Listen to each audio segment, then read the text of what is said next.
Super star രജനീകാന്തിന്റെ Vettaiyan എന്ന ചിത്രം കുഴപ്പമില്ലാത്ത നല്ലൊരു ചിത്രമായിരുന്നിട്ടും ചിത്രം എങ്ങനെ തിയേറ്ററിൽ പരാജയപ്പെട്ടു അതിനെപ്പറ്റിയുള്ള ഒരു കൃത്യമായിട്ടുള്ള ഒരു അനാലിസിസ് വീഡിയോ ആണ് നമ്മൾ ഇന്നത്തെ വീഡിയോ നോക്കാൻ പോകുന്നത്. ആദ്യം തന്നെ ഈ ഒരു ചിത്രത്തിലോട്ട് തന്നെ വരാം. ഈ ഒരു ചിത്രത്തിന്റെ അനൗൺസ്മെന്റ് വന്ന മുതൽ ഈ ഒരു ചിത്രത്തിൽ നല്ലൊരു ഹൈപ്പ് തന്നെ ക്രിയേറ്റ് ചെയ്യാൻ സാധിച്ചിട്ടുണ്ടായിരുന്നു. ഒന്നാമത്തെ ഹൈപ്പ് ജയ് ഭീം എന്ന സൂര്യയുടെ ഒരു കിടിലൻ ചിത്രത്തിന്റെ സംവിധാനമായിട്ടുള്ള TJ ജ്ഞാനവേല്. കൂടാതെ ഈ ഒരു ചിത്രത്തിലെ കാസ്റ്റ് ആയാലും നല്ല രീതിയിൽ തന്നെ എല്ലാവർക്കും ഉള്ളൊരു പ്രതീക്ഷയുള്ള ഒരു കാസ്റ്റ് തന്നെയായിരുന്നു. റാണ ആയാലും അമിതാഭ് ബച്ചൻ ആയാലും ഋതിക ആയാലും മഞ്ജു വാര്യരായാലും കൂടാതെ ഫഹദ് ഫാസിലായാലും അങ്ങനെ നല്ലൊരു കാസ്റ്റ് തന്നെ ഈ ഒരു ചിത്രത്തിൽ ഉണ്ടായിരുന്നു. കൂടാതെ തന്നെ ജയ് ഭീം പോലെ ഈ ഒരു ചിത്രത്തിന്റെ സ്ക്രിപ്റ്റ് ആയിരുന്നു നല്ല സ്ട്രോങ്ങോടെ വരുന്ന ഒരു സ്ക്രിപ്റ്റ് അല്ലെങ്കിൽ ഒരു കഥ നല്ല രീതിയിൽ ഫോക്കസ് ചെയ്ത് വരുന്ന ഒരു ചിത്രമായിരിക്കും എന്ന് എല്ലാവർക്കും നല്ലൊരു പ്രതീക്ഷ ഉണ്ടായിരുന്നു. കൂടാതെ അനിരുദ്ധിന്റെ ജയിലർ ചിത്രത്തിന് ശേഷമുള്ള ഒരു കിടിലം BGM ഒക്കെ ഈ ഒരു ചിത്രത്തെ സെറ്റ് ചെയ്തൊക്കെ വെച്ചിട്ടുണ്ട്. കൂടാതെ ഈ ഒരു ചിത്രത്തിലെ പാട്ടൊക്കെ ആയാലും വലിയ രീതിയിൽ ട്രെൻഡ് ഒക്കെ ആയി മാറിയിട്ടുണ്ടായിരുന്നു. പക്ഷേ ചിത്രം തിയേറ്ററിലേക്ക് റിലീസ് ചെയ്ത സമയത്ത് മൊത്തത്തിലൊന്ന് മാറി മറിയുന്ന ഒരു കാഴ്ച തന്നെയായിരുന്നു കണ്ടിട്ടുള്ളത്. കാരണം ഈ ഒരു ചിത്രത്തിലെ പലവർക്കും എന്ന് പറഞ്ഞാൽ ഇഷ്ടപ്പെടാത്തൊരു കാര്യമായിരുന്നു ഈ ഒരു ചിത്രത്തിലെ ആവശ്യമുണ്ടെങ്കിലും ആവശ്യമില്ലാത്തതുമായ മാസ് സീക്വൻസ് ഒക്കെ ഈ ഒരു ചിത്രത്തിൽ കുറെ ഉണ്ടായിരുന്നു. പേഴ്സണലി എനിക്ക് ഈ ഒരു ചിത്രം കണ്ടപ്പോൾ ഒരു വൺ ടൈം വാച്ച് അല്ലെങ്കിൽ ഒരു ഓക്കെ ഫീൽ മാത്രമായിട്ടായിരുന്നു എനിക്ക് ഈ ഒരു ചിത്രം പേഴ്സണലി കണ്ടപ്പോൾ തോന്നിയിട്ടുള്ളത്. അതിൽ എനിക്ക് കൂടുതലും ഇഷ്ടപ്പെടാത്ത ഒരു കാര്യം എന്താണെന്ന് വെച്ചാൽ ഒരു എന്ന് പറഞ്ഞാൽ നമുക്ക് മാസ് സീൻസ് അല്ലെങ്കിൽ കൊള്ളത്തില്ലെന്നോ അല്ലെങ്കിൽ മാസ് സീൻസ് എന്തുവാ എടുത്തു വെച്ചാൽ അതല്ല. നമുക്ക് ഒരു സിനിമയിൽ ഒരു ത്രില്ലർ അല്ലെങ്കിൽ ഒരു സ്റ്റോറി ബേസ് ഇങ്ങനെ പോകുമ്പോഴത്തേക്കിന് അതിൽ എന്നാൽ ഇവിടെ ഒരു മാസ് വെച്ചേക്കാം എന്ന രീതിയിൽ കുത്തിക്കയറ്റുന്ന രീതിയിലാണ് പല സീൻസിലും ഈ ഒരു ചിത്രത്തിലെ മാസ് രംഗങ്ങളൊക്കെ എടുത്തു വെച്ചിട്ടുള്ളത്. കൂടാതെ തന്നെ ഈ ഒരു ചിത്രത്തിലെ രജനീകാന്തിന്റെ ഇൻട്രോ തന്നെ എടുത്തു നോക്കി കാണാം. ആ ഒരു ചിത്രത്തിലെ ഇൻട്രോ എനിക്കത് വലിയ ഇതൊന്നും ഇഷ്ടപ്പെട്ടു പോലും ഇല്ല. കാരണം ഒരു നോർമൽ ഒരു സാധാരണ ഇൻട്രോയ്ക്ക് പകരം മാസിന് വേണ്ടി മാത്രമായിട്ടുള്ള ഇൻട്രോ എടുത്തു വെച്ച പോലൊക്കെ ആയിരുന്നു തോന്നിയിട്ടുള്ളത്. കൂടാതെ തന്നെ ഈ ഒരു ചിത്രത്തിന്റെ ടീം തന്നെ പറഞ്ഞിട്ടുണ്ടായിരുന്നു എന്ന് പറഞ്ഞാൽ രജനീകാന്ത് തന്നെ പറഞ്ഞിട്ടുണ്ട്. ആദ്യം ഈ ഒരു സ്ക്രിപ്റ്റ് കേട്ടപ്പോൾ ആദ്യം മാസ് സീക്വൻസോ ഫൈറ്റോ കാര്യങ്ങളോ ഒന്നും ഇല്ലായിരുന്നു. പിന്നീട് രജനീകാന്ത് പറഞ്ഞു അല്ലെങ്കിൽ ആ ഒരു തമിഴ് ഓഡിയൻസ് ഒക്കെ രജനീകാന്തിന്റെ ഒരു ചിത്രം തിയേറ്ററിലേക്ക് റിലീസ് അല്ലെങ്കിൽ കാണാൻ എത്തുമ്പോൾ അവരൊക്കെ പ്രതീക്ഷിക്കുന്ന ഒരു സംഭവമുണ്ട്. ഭയങ്കര ഡാൻസും അല്ലെങ്കിൽ ഒരു പാട്ടും ഫൈറ്റും എല്ലാം കൂടെ അങ്ങനെ ഒരു സെലിബ്രേറ്റ് ചെയ്യാൻ വേണ്ടിയാണ് കൂടുതലായിട്ടും ആൾക്കാരൊക്കെ വരുന്നത്. അതുകൊണ്ടൊക്കെ തന്നെ ഇതിൽ കുറച്ച് അങ്ങനത്തെ രംഗങ്ങൾ മാസ് രംഗങ്ങളൊക്കെ ഉണ്ടെങ്കിൽ കുറച്ചുകൂടെ നന്നായിരിക്കും എന്നൊക്കെ പറഞ്ഞു. അതൊക്കെ ഒന്ന് ആഡ് ചെയ്യാനൊക്കെ പറഞ്ഞു. അപ്പോൾ അങ്ങനെയാണ് ഈ ഒരു ഡയറക്റ്റ് ആയിട്ടുള്ള TJ ജ്ഞാനവേൽ ഒരു 10 ദിവസമൊക്കെ എടുത്ത് ഈ ഒരു ചിത്രത്തിൽ അഡീഷണൽ ആയിട്ട് കുറേ മാസ് രംഗങ്ങളൊക്കെ ആഡ് ചെയ്യുകയൊക്കെ ചെയ്യുന്നത്. അത് ഈ ഒരു ചിത്രത്തിൽ നല്ല രീതിയിൽ തന്നെ കാണാൻ സാധിക്കുന്നുണ്ട്.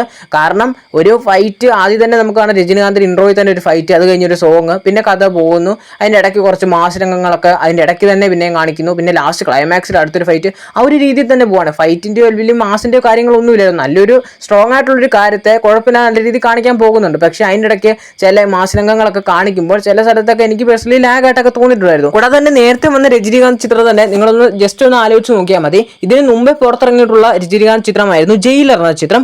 ആ ഒരു ചിത്രം തിയേറ്ററിൽ ഉണ്ടാക്കിയ ഓളം ചെറുതൊന്നുമല്ലായിരുന്നു. കാരണം ആ ഒരു ചിത്രം ഒരു ഫാമിലി ആയിട്ട് മാത്രമാണോ അല്ലെങ്കിൽ ത്രില്ലർ ആണോ എന്ന് ചോദിച്ചാൽ അതൊന്നും അല്ല. സ്ക്രിപ്റ്റ് അതിനെ സ്ട്രോങ് ആണെന്ന് വെച്ചാൽ അതുമല്ല. എന്ന് പറഞ്ഞാൽ ഒരു മാസ് സിനിമ എങ്ങനെയാണോ എടുത്തു വെക്കേണ്ടത് ആ രീതി പുള്ളി എടുത്തു വെച്ചിട്ടുണ്ട്. ഒരു സിമ്പിൾ ആയിട്ടുള്ള ഒരു പ്ലോട്ടിനെ ഒരു കിടിലൻ രീതി മ്യൂസിക് ഒക്കെ വെച്ച് ഒരു ഹൈ മൂവ്മെന്റ് ചെയ്തിട്ടാണ് ആ പുള്ളി ആ ഒരു സിനിമയെ അത്രയും വലിയൊരു സക്സസിലോട്ട് തന്നെ എത്തിച്ചത്. അതുകൊണ്ടൊക്കെ തന്നെ ആ ഒരു വലിയൊരു സക്സസ് നിൽക്കുന്ന ടൈമിൽ പുള്ളിയുടെ അടുത്ത പടം വരുമ്പോൾ നല്ലൊരു പ്രതീക്ഷ തന്നെ ഉണ്ട്. ഒന്നെങ്കിൽ നമ്മളൊരു സിനിമ എടുക്കുന്നവരായാലും നമ്മൾ എന്ന് പറഞ്ഞാൽ ഇതൊരു അഡ്വൈസ് അങ്ങനെ സംഭവമൊന്നും അല്ല. ഞാനിപ്പോൾ ഇത് പറഞ്ഞുകൊണ്ട് എല്ലാവരും ഇങ്ങനെ ആക്കണമെന്നൊന്നും അല്ല പറയുന്നത്. നമ്മളൊരു സിനിമ എടുക്കുമ്പോഴാണെങ്കിൽ അതിൻ്റെ പ്ലോട്ട് മെയിനായിട്ട് നോക്കണം. എന്ന് പറഞ്ഞാൽ ഇപ്പോൾ ഒരു ത്രില്ലർ ചിത്രമാണ്, ഈ ത്രില്ലർ എന്ന ആ ഒരു വിഭാഗത്തെ നമ്മൾ മാറി ചിന്തിക്കാൻ പാടില്ല. ആ ഒരു രീതിയിൽ തന്നെ പോകണം. ഇപ്പോൾ നമ്മൾ സ്ക്രിപ്റ്റിൽ എന്താണോ പറയുന്നത് ആ ഒരു രീതിയിൽ തന്നെ സിനിമ കൊണ്ടുപോകണമെങ്കിൽ നമുക്ക് ലാഗ് ഇല്ലാതെയും കൂടായിട്ട് എൻജോയ് ചെയ്യാനൊക്കെ പറ്റും. അല്ലാതെ ഒരു ഇമോഷണൽ സിനിമയിൽ അല്ലെങ്കിൽ 2 മിനിറ്റ് കാണും 3 മിനിറ്റ് കാണുമ്പോൾ ഇതൊരു മാസ് സിനിമയായിട്ടും കൂടെ വേണമെന്ന് പറഞ്ഞ് ഫൈറ്റ് സീക്വൻസ് കുത്തിക്കയറ്റിയാൽ ഭയങ്കര ബോറായിട്ട് തന്നെ തോന്നത്തുള്ളൂ. ഇപ്പോൾ ഒരു കോമഡി സിനിമ ആയാലും ഇപ്പോൾ 2 കോമഡി കഴിഞ്ഞിട്ട് ഒരു 2 ഫൈറ്റും കൂടെ വേണമെന്ന് അല്ലെങ്കിൽ 2 മാസ് സിനിമ അല്ലെങ്കിൽ മാസ് സീൻസ് ഒക്കെ വേണമെന്ന് പറഞ്ഞാലും നമുക്ക് ഭയങ്കരമായിട്ട് ഇഷ്ടപ്പെടാതെ വരുന്നൊരു സിറ്റുവേഷനൊക്കെ ഉണ്ട്. ഇപ്പോൾ രജനീകാന്ത് സിനിമകളിൽ എല്ലാവരും തന്നെ പ്രതീക്ഷിക്കുന്ന ഒരു സംഭവം മാസാണ്. മാസ് സിനിമകളൊക്കെ ഉണ്ടെങ്കിലും മാസ് സിനിമകൾ വേണമെങ്കിൽ മാത്രമായിട്ട് വേണമെങ്കിൽ എടുത്ത സക്സസ് ആകുന്ന ആ ഒരു സംഭവമൊക്കെ ഉണ്ടായിട്ടുണ്ട്. അത് ഞാൻ ഇപ്പോൾ പറയാം. എന്ന് പറഞ്ഞാൽ നേരത്തെ വർഷങ്ങൾക്ക് മുമ്പേ തന്നെ പുറത്തിറങ്ങിയിട്ടുള്ള രജനീകാന്തിൻ്റെ ഒരു ചിത്രമായിരുന്നു അണ്ണാത്തെ എന്ന ചിത്രം. ചിലപ്പോൾ ഞാൻ ഈ ഒരു ചിത്രത്തെക്കുറിച്ച് പറയുന്നത് കേട്ട് പലരും പറയും അതൊക്കെ ചുമ്മാ അത് അങ്ങനെയൊന്നും അല്ലെന്നൊക്കെ പറയും. പക്ഷേ നിങ്ങളൊന്ന് ചിന്തിച്ചാൽ മതി. ഈ ഒരു ചിത്രം അണ്ണാത്തെ ചിത്രം ഇറങ്ങുന്നതിന് മുമ്പ് തന്നെ എന്തോരം വലിയൊരു ഹൈപ്പ് ഉണ്ടായിരുന്നു. ഏറ്റവും വലിയ ഹൈപ്പിൽ പുറത്തിറങ്ങിയ രജനീകാന്ത് ചിത്രമായിരുന്നു അണ്ണാത്തെ എന്ന ചിത്രം. കൂടാതെ വിശ്വാസ സിനിമയ്ക്ക് ശേഷം സംവിധാനം ചെയ്ത ഒരു ചിത്രം കൂടിയായിരുന്നു. ഈ ഒരു ചിത്രത്തിന് പറ്റിയ ഒരു മിസ്റ്റേക്ക് എന്താണെന്ന് വെച്ചാൽ ഈ ഒരു ചിത്രത്തിൽ കൂടുതലായിട്ട് ഇമോഷൻ രംഗങ്ങൾ കൂടുതലായിട്ട് എടുത്തിട്ട് മാസ് രംഗങ്ങളൊക്കെ നന്നായിട്ട് എടുത്തിട്ടുണ്ടായിരുന്നു. കൂടാതെ ഈ ഒരു ചിത്രത്തിലെ പോസ്റ്റർ ആയാലും ട്രെയിലറൊക്കെ ആയാലും എല്ലാവർക്കും വലിയൊരു പ്രതീക്ഷയൊക്കെ ഉണ്ടായിരുന്നു. പക്ഷേ ചിത്രം തിയേറ്ററിലേക്ക് റിലീസിന് എത്തിയ സമയത്ത് ആവറേജും താഴെയുള്ള റെസ്പോൺസിലോട്ടൊക്കെ പോയിട്ടുണ്ടായിരുന്നു. അപ്പോൾ ഈ ഒരു ചിത്രത്തിൽ എല്ലാവരും പ്രതീക്ഷിച്ച ഒരു കാര്യമാണ് കളക്ഷനിൽ ഇടിവ് സംഭവിക്കുമെന്ന്. പക്ഷേ അതൊന്നും സംഭവിച്ചില്ലായിരുന്നു. ആ ഒരു ടൈമിൽ കളക്ഷൻ ഫോളോ ചെയ്തവർക്ക് നല്ല രീതിയിൽ മനസ്സിലാവും. ആ ഒരു ടൈമിൽ നല്ല രീതിയിൽ കളക്ഷൻ ഗ്രോത്ത് ഇങ്ങനെ പൊക്കോണ്ടിരുന്ന സിനിമയ്ക്ക് എന്ന് പറഞ്ഞാൽ ആവറേജ് താഴെയാണ് റെസ്പോൺസ് ആ ചിത്രത്തിന് ആ ടൈമിൽ കിട്ടിയത്.